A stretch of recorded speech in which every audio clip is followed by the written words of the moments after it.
robot of the Star Wars sagas, C-3PO. In real life, Anthony Daniels, who, apart from talking to me about his life as a robot, will be choosing his favorite golden moments from the movies.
Theme from Star Wars, written by John Williams, welcoming my guest tonight, Anthony Daniels. Anthony, welcome. Thank you. Thank you. It's marvelous to hear it again. That music follows me all around the world, do you realise? I'm sure it does. And for the last, 7 years? A great 7 years for you.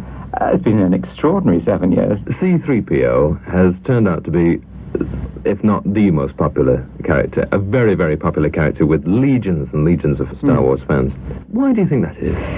I don't know, because I was surprised when it happened. Nobody had ever written me a fan letter before, and I was terribly excited when the first ones arrived, And I think what perhaps is attractive about the character is that in the films, for instance, he's one of the few characters that is allowed to be funny. Principally, I think he's funny because he has no sense of humour, so everything that happens to him is a complete disaster. The other aspect is that he's very honest. He doesn't have any guile. He can't pretend that he's not afraid. Most of us try and pretend we're not afraid all the time, because that's the grown-up thing to do. He's very childish and innocent in his display of emotion. And I think, were it portrayed by a human face, it would be hard to accept. But because it's this odd tin man who expresses so overtly these very deep emotions that we all have, I think we kind of empathise, which, we know how he feels. And I think people enjoy that. Well, having seen the film and the saga, and seeing you and meeting you now, forgive me, but... You're disappointed. You wanted me to come in the gold suit, and here I am in a shirt and trousers. I'm sorry. I was going to say, with all due respect, you and the part seem very, very far apart, worlds apart. Yes. How does someone like yourself get such a part so removed from what I would imagine you do as an actor? Well, I got it very much against my will, because I think it's pretty common knowledge that I was fairly miffed when George Lucas asked to meet me for the part of a machine. I was extremely insulted. My agent, fortunately, was bigger and stronger than me and threw me into the room, and the rest is history. Put me in the picture. Was it America or was it here that those auditions took place? It was done here because the principal photography, most of it, was done at Elstree Studios, and consequently a lot of the parts that were not being played by the three main Americans were played by English people, so they were cast here. A lot of them were revoiced. I was chosen by George because I was quite good at mime in those days. I'm physically quite small and economically quite cheap. Less cheap now, but in those days I was quite what he wanted. What I didn't realise was that although I liked the character very much on paper and saw it the way it turned out, he saw it the other way, and another way, and wanted like a very kind of mean, sleazy, creepy guy from the Bronx. And I didn't realise that he really wasn't too crazy about my performance until about 6-9 months after we finished shooting. And he asked me to go over to America, and I found out in the interim they had tried to revoice it with 30 other actors. And he said to me only the other day, I asked him why it didn't work with anybody else, and he said, well, nobody cared as much as you did. And I thought that was a nice thing to say. Very nice thing to say. Well, let's go back now to our first meeting and first encounter with C-3PO. What a desolate place this is.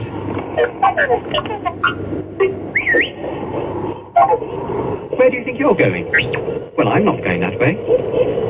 It's much too rocky. This way is much easier. What makes you think there are settlements over there?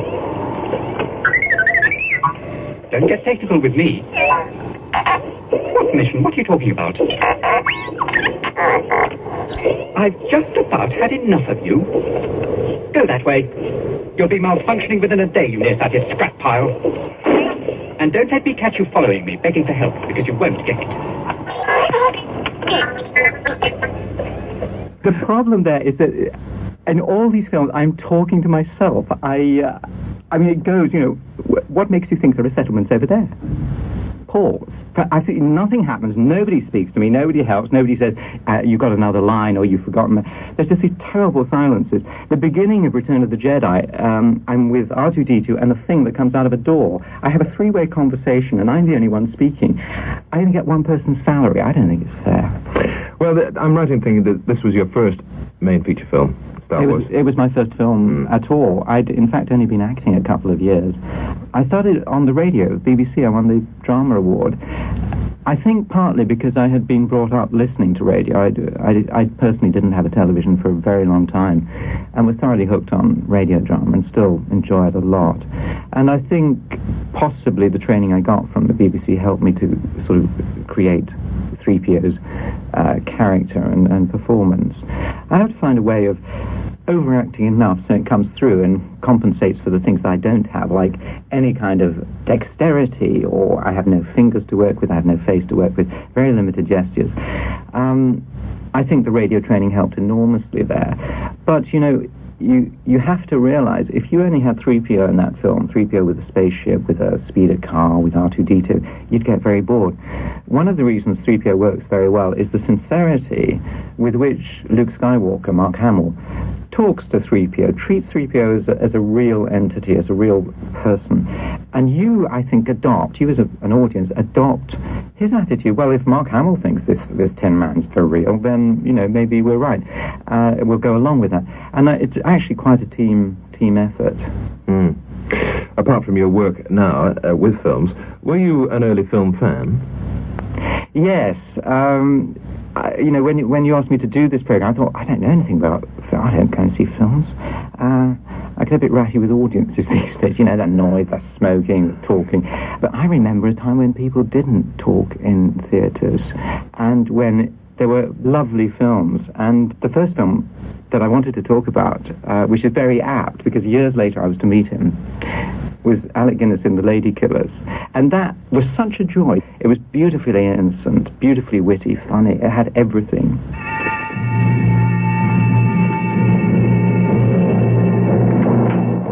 Mrs. Wilberforce? Yes? I understand you have rooms to let. Oh, the rooms, yes. Won't you come in, please? Thank you. My name is Marcus. How do you do, Mr. Marcus? Professor Marcus. Oh, how do you do, Professor? You have no other lodgers. Oh, no, the upper floors are no longer structurally sound. But the two rooms at the rear, they're quite all right. Then you live here all alone? Yes, I think I should tell you, Professor, I'm unable to provide breakfast or early morning tea. The rooms will suit me admirably, Mrs. Wilberforce. I shall move in tomorrow, if that is convenient to you. Tomorrow? Oh. What's that? Who's talking? Oh, it's only General Gordon. He belonged to my late husband. I had 4. Husbands? No, parrots. And now I've only 3. Parrots? Oh, there's one small point, Mrs. Wilberforce. Some friends and I have formed a small musical group. A string quintet, in fact. So you're a musician? A professor of music? No. Merely an amateur, you understand. But we have been looking for somewhere to practice. Now, would it be agreeable to you if you were to practice here? Oh, Professor Marcus, I should be delighted. I've always loved music. Oh, no breakfast, no early morning tea, no proper service. It sounds like the sort of digs I used to stay in, when I was on tour with things. Isn't Alec great there? He's wonderful. One of the things I really learnt from him was the discipline that you have to have making a film. And I had, 11 weeks with him on Star Wars. Alec was so nice to me on the set. He was playing Ben Kenobi. And, it was quite a gamble for him getting involved in this. It was a gamble for me, but I only had 2 years' experience to lose. He had a lifetime of marvellous, marvellous credits that people might have said, oh, Alec Guinness, was on the way out, isn't he? He was so supportive, not only on the set, but also behind my back, because I could have felt very silly playing that part. And I found out what he was saying about my performance, and that gave me a great deal of the strength that it took to go on. Well, Lady Killers was your first choice. Any other early favourite films of yours? Well, there's a danger of sounding cliched when people ask you what your taste is. And then I suddenly realised it doesn't matter. If it's my favourite film, I'm afraid that's it. And so if I say The Wizard of Oz, oh, not the Wizard of Oz, how ordinary. I'm sorry, I really liked it. It made me cry the first time I saw it. It still makes me feel a bit tearful now. Of course, it's relevant in a way because of the Tin Man, although there's not too much similarity between us. Except, I think the thing is that 3PO really would like to have a heart. It's the one thing that makes him slightly sad when he sees these humans with a real affection, although he has affection for R2, there's something he knows is missing, and he suspects it's a thing called a heart. But let's hear a rather more jolly scene with Judy Garland and others. My, people come and go so quickly here. Follow the yellow brick road. Follow the yellow brick road. Follow the yellow brick road. Follow the yellow brick road. Follow the yellow brick road. Follow the yellow brick road. Follow the yellow brick road. Follow the yellow brick road. Follow the yellow brick road. Follow the yellow brick, follow the yellow brick, follow the yellow brick road. You're off to see the wizard, the wonderful Wizard of Oz. To find he is the Wizard of Oz, if ever a wiz there was. If ever a wiz there was, the Wizard of Oz is one because of the wonderful things he does. You're off to see the wizard, the wonderful Wizard of Oz. Judy Garland and friends going down the yellow brick road off to see the wizard. Well, you seem to be on the road to nostalgia with your next choice. Why did you choose this? Well, I think I've begun to realise as age creeps on just what a romantic I am and how much I like to feel a certain kind of sadness in the movies. And E.T. moved me very much. And I suddenly realised that one of my favourite films was the forerunner of E.T., and you're not going to believe this. It was Brief Encounter. It was another impossible love affair. And there's something so magical about the innocence of this film and the depth of the emotions portrayed. And it is another world. It's a world we've slightly left behind, but thank goodness it's on celluloid.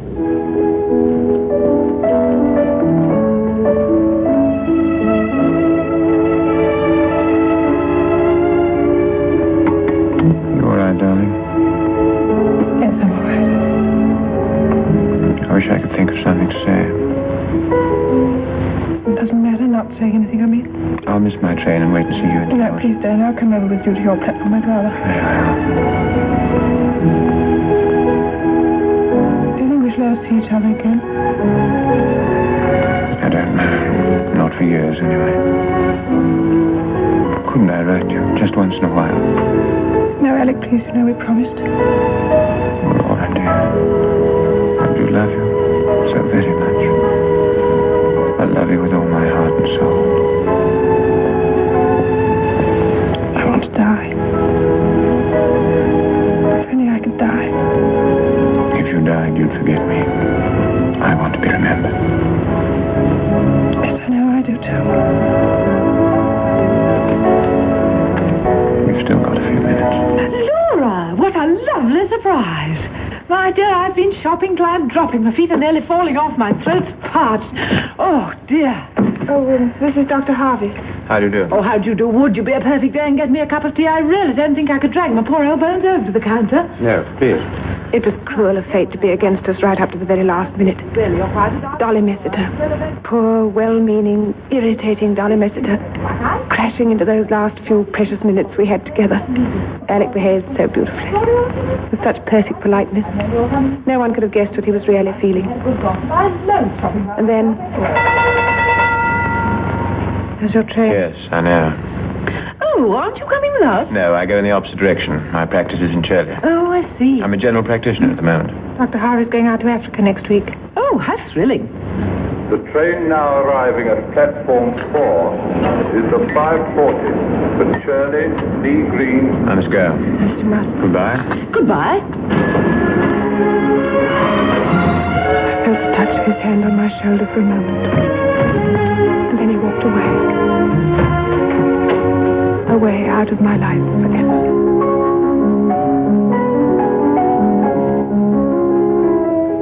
A classic scene from Noel Coward's brief encounter with Celia Johnson, Trevor Howard and Everly Gregg.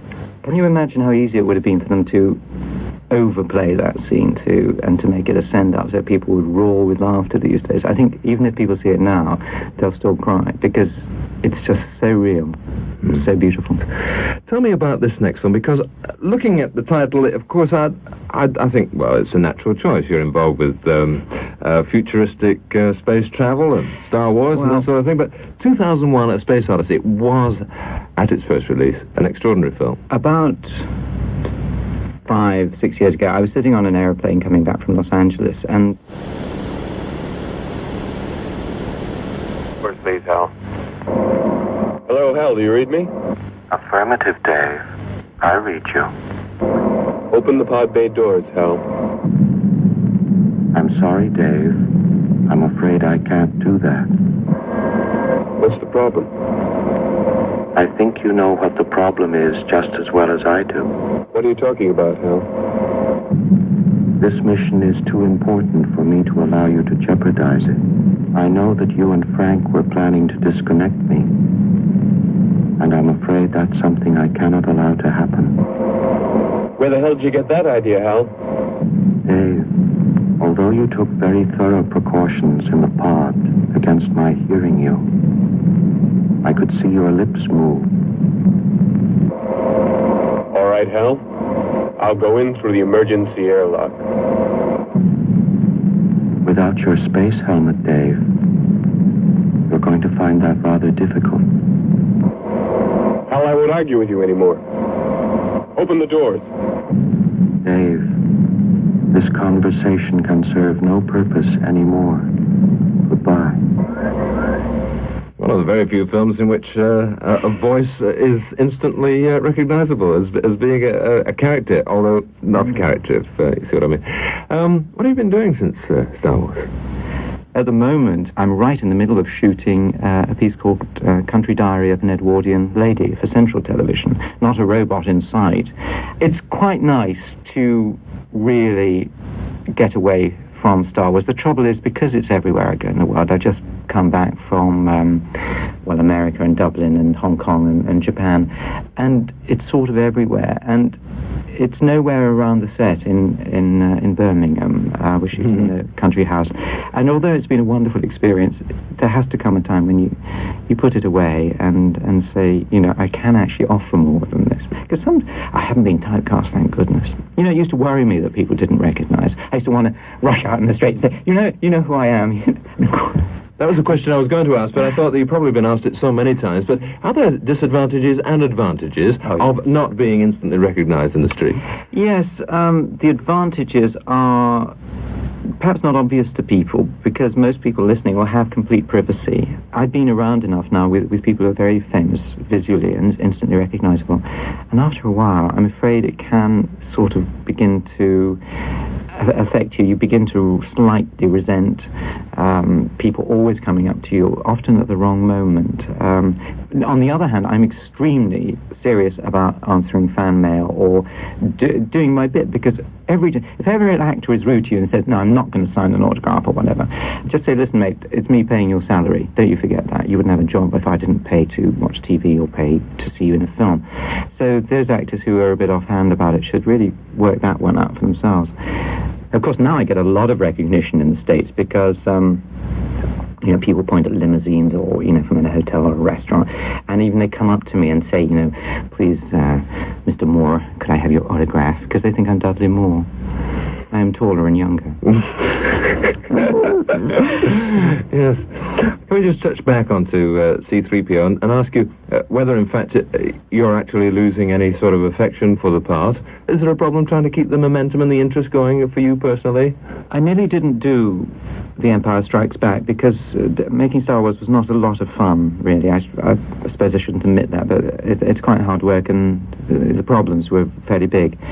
Then it came to the point where it was, like, do you want to do it or not, yes or no? And I suddenly thought of the money, and also I suddenly realized that the great fondness I'd developed for 3PO, it was the fondness that I'd spotted straight away in the script when I first read it, and that had grown over the years, and I feel a loyalty to him which surprises me, because it's slightly odd. It's not schizophrenia, it's looking at 3PO on the screen and thinking I quite like him, and then realizing that I have the yes or no to abandon him. And as far as I'm concerned, it would be like abandoning a child.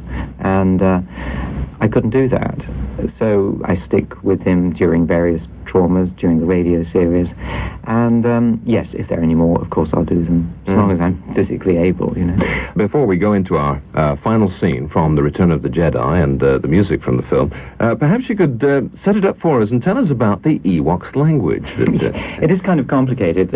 I should say that the Ewoks, for people who haven't seen Return of the Jedi, are little furry things about 3 foot high, 3 foot round, and they speak this weird language. And Ben Burt, the sound producer on these films, was responsible for that. He went all over the world getting Japanese and Chinese and Urdu and all sorts of strange sounds. And then particularly for these scenes, he and I sat down for days together and wrote, I would say, Kini Chatodomo sounds good. And we would make up, first of all, we'd write the scene in English and then translate it. And gradually, the language began to take off, and occasionally we would absolutely fall on the floor with laughter, especially if it was rude. Now, there are no rude bits in this, but it is kind of fun, and it was very enjoyable to do. And I think it's one of the things that delights the audiences. Well, it's very well illustrated in our last clip tonight. Many thanks indeed, Anthony, for coming in and talking to us. Thank you very much. Your Royal Highness. But these are my friends. 3PO, tell them they must be set free. Rupta-toto. Kini chatu tomo tipi. Pipita-pa. Somehow I got the feeling that didn't help us very much. 3PO, tell them if they don't do as you wish, you'll become angry and use your magic. But Master Luke, what magic? I couldn't possibly. Just tell them. Hurry, Manu. Toronto Bosch. Toronto Bosch. Anyway, which was to the you wait it, Soja. You see, Master Luke, they didn't believe me. Just as I said they wouldn't.